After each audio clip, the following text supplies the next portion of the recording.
Hey, Ski-Bo, we recording. Hey, Ski-Bo, we recording.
Hey, Ski-Bo, we recording.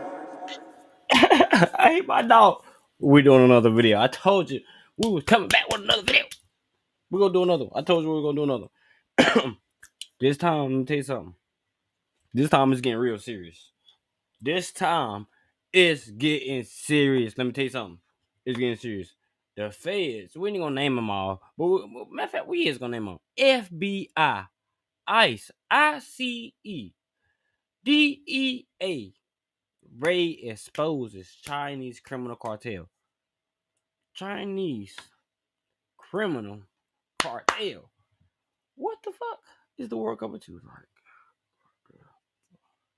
God yeah. God yeah. Oh my god. Oh. Hey, let's see what the fuck they talking about. But hey, let me tell you something. Fire that shit up. I know you got it. Fire it up. I know you got it. Fire it up because I'm going to fire mine up. Don't mind me. Let's just watch the video. Okay. Okay then. Let's go. Tonight in an international fentanyl operation stretching from China to Cincinnati and Dayton. Federal investigation results in more than 24 indictments. FBI Director Cashapp was in town today saying local traffickers teamed up with Chinese chemical companies to flood our streets with these deadly drugs.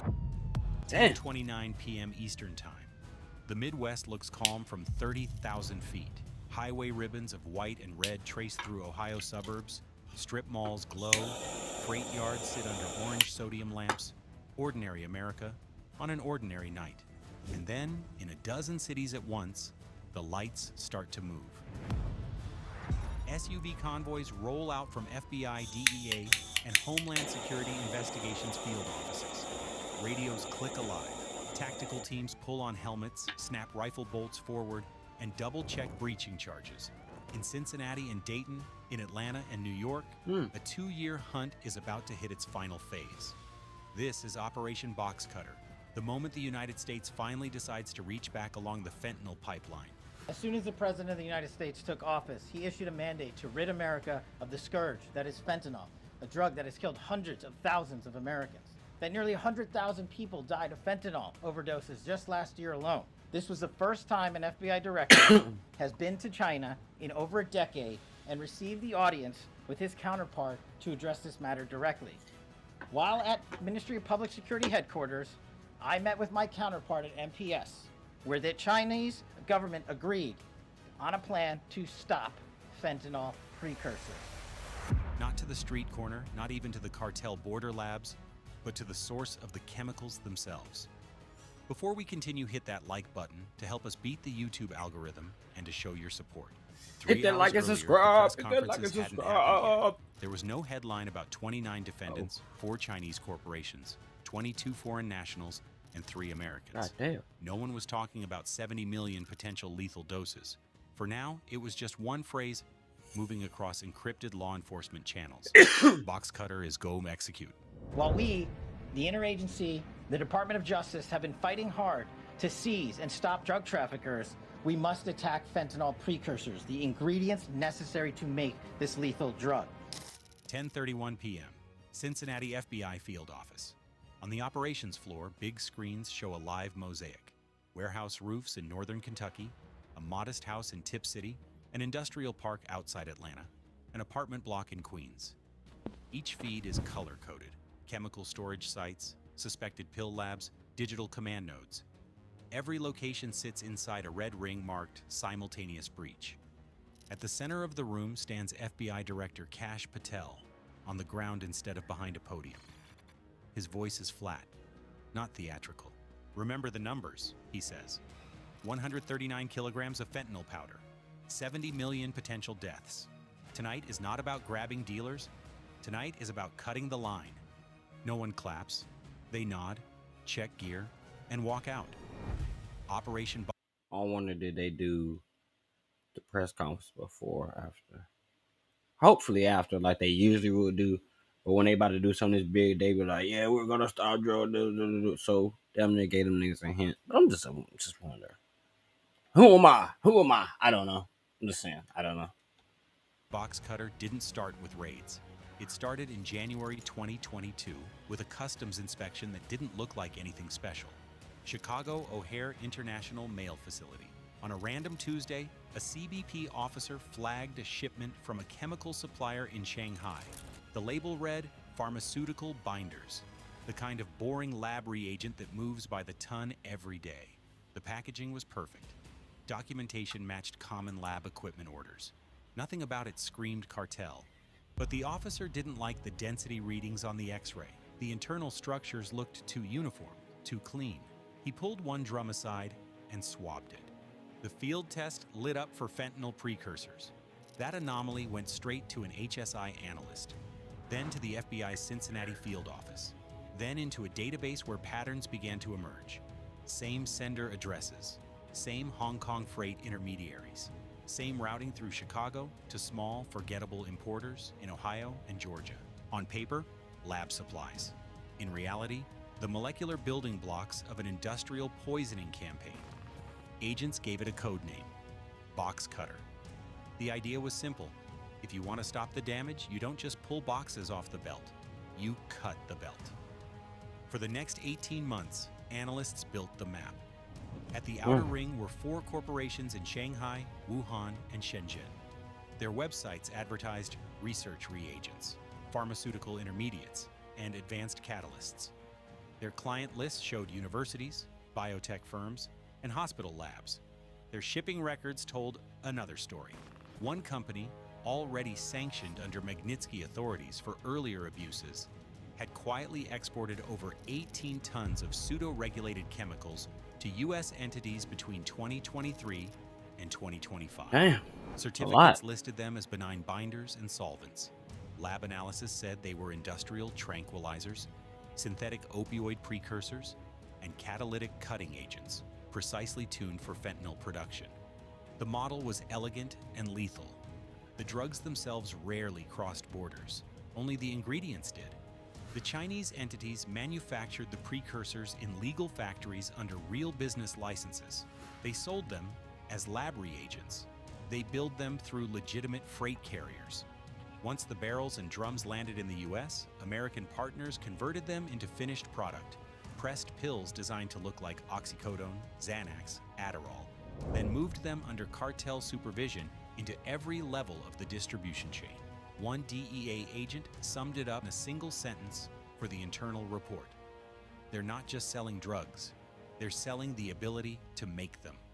On the American side, the network looked small, almost fragile. That was the camouflage. Eric Payne, 39, Tip City, Ohio. No flashy car, no narco mansion. On paper, a logistics guy with ties to import-export outfits and trucking companies. In encrypted chats, he was something else. The node who matched incoming drums of solvents to cartel chemists, pill press operators, and Midwestern distributors. Kilogram-level shipments in, millions of counterfeit tablets out. 24-year-old Orion Rafford, lived not in a fortified compound, but a normal residence that shared a street with kids walking dogs and parents unloading groceries. According to the indictment, her house functioned as a mid-level staging point. She took delivery on mislabeled barrels, stored chemical agents in basements and garages, and pushed money through crypto exchanges, acting as Payne's financial interpreter between the digital wallets in China and the cash in the Midwest. Two ordinary American names, two ordinary front doors. They had it Human all connectors figured out. between a Chinese industrial supply chain They had it and a all Sinaloa figured out. online distribution web stretching into Ohio, Kentucky, and beyond. The Chinese side stayed behind clean glass and fiber optic lines. Corporate officers hid behind shell entities in Hong Kong and Malaysia, routing product through secondary distributors to avoid direct liability. Their freight moved through state-run logistics platforms and export lanes too congested for human inspectors to catch more than a fraction. Their revenue didn't show up as drug money. It showed up as trade income. To find them, Boxcutter went where most narcotics cases never have to go: full cyber and financial warfare. FBI and DEA analysts dug into blockchain. They watched as small wallets in Ohio sent Bitcoin or Ethereum to addresses registered only by long alphanumeric strings. From there, the funds jumped through privacy coins, into unregistered exchanges, and eventually toward state-controlled banks in China's Fujian province. On average, the network laundered more than $60,000 a month through crypto. Small enough to avoid major exchange alarms, large enough to fund industrial batches of precursor chemicals. Every transaction was an attempt to disappear into the roar of the global digital economy. One mistake broke that shield. In mid-2023, an Atlanta-based server used by the exporters glitched during a transfer, failing to fully encrypt one transaction log. When agents seized the hardware months later, digital forensics teams found a partial trail buried in recovered fragments. It linked email domains used by the chemical firms to specific blockchain wallets. Those wallets connected to American buyers. Those buyers mapped directly onto shipments that had already been seized. The industrial web prosecutors would later describe in court wasn't a metaphor. It was a literal mesh of IP addresses, freight accounts, shell companies, student research portals, and crate labels.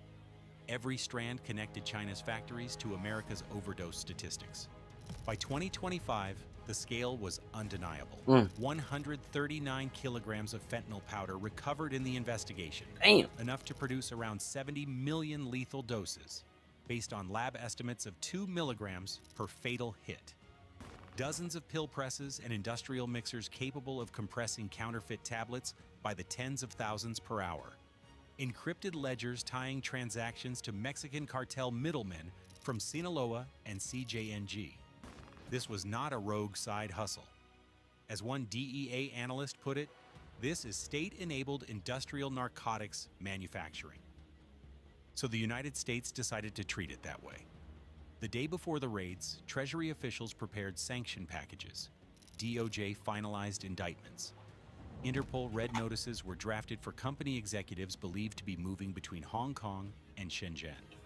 For the first time, an FBI director traveled to China in over a decade and sat across from his counterpart to say, in person, that this was no longer just a law enforcement problem. It was a national security issue.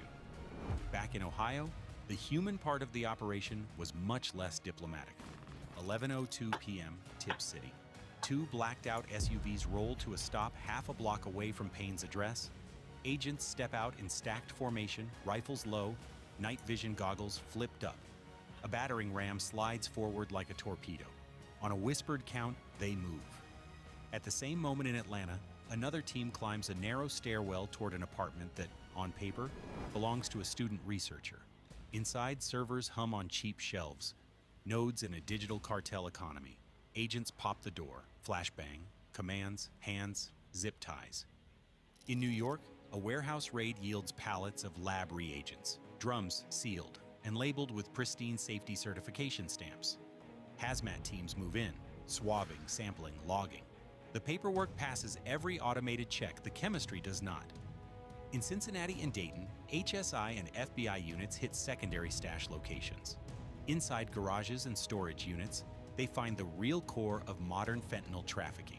Not bricks of powder wrapped in tape, but industrial infrastructure, pill presses, feed hoppers, mold plates stamped to imitate legitimate pharmaceutical tablets, mixing drums with residues so potent that techs work behind full respirators and suits.